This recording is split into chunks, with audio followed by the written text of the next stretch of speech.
Hey, Sandals Church men. I hope you caught the message this weekend. If you didn't, man, you need to watch it.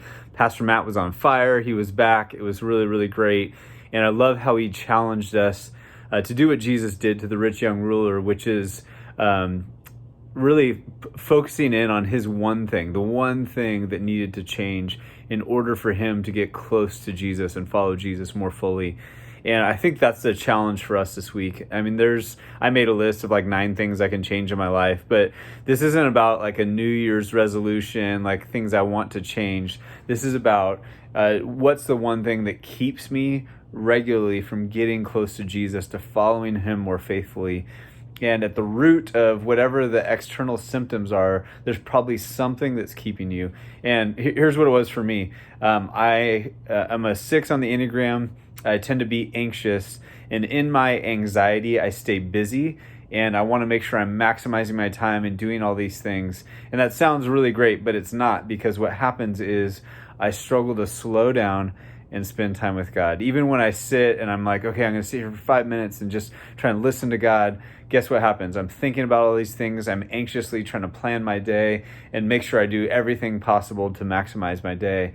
And the reality is that's sinful, and it keeps me from walking closely with Jesus. And so I'm really determined, after realizing that I want to make a change. And here's how I came to that. I wrote down a bunch of things that I was struggling with. But then as a small group, we got together and we set the timer for 5 minutes, and we just were in complete silence, just listening for Jesus to speak to us, what's keeping us from him.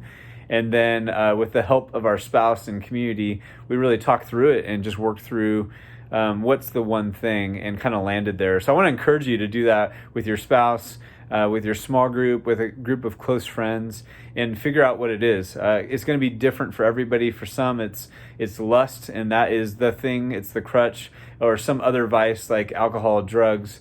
It could be fear, like mine, anxiety. It could be anger. It could be busyness, hobbies. It could be this unforgiveness that you're holding on to, and because, man, you aren't forgiving like Jesus has forgiven you, you're stuck.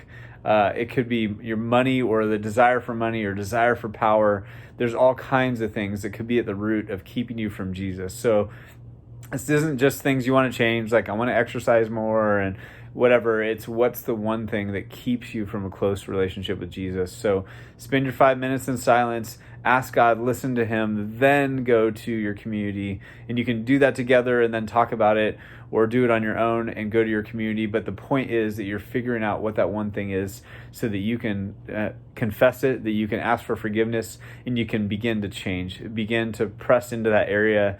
And it might be uncomfortable, it might be challenging, but that's how we grow and change. So I want to encourage you, men, be courageous, stand up, do this thing. Don't worry about all the other things distracting you. All those things are actually keeping us from Jesus, right?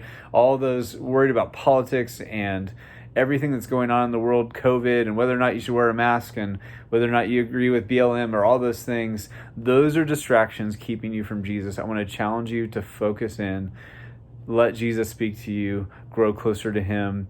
Remember, we're here for you. If you aren't in a group, man, I want to encourage you to join a group, move.sc/groups, and you can search the men's groups of our church. Love you guys. I'm praying for you. Have a great week.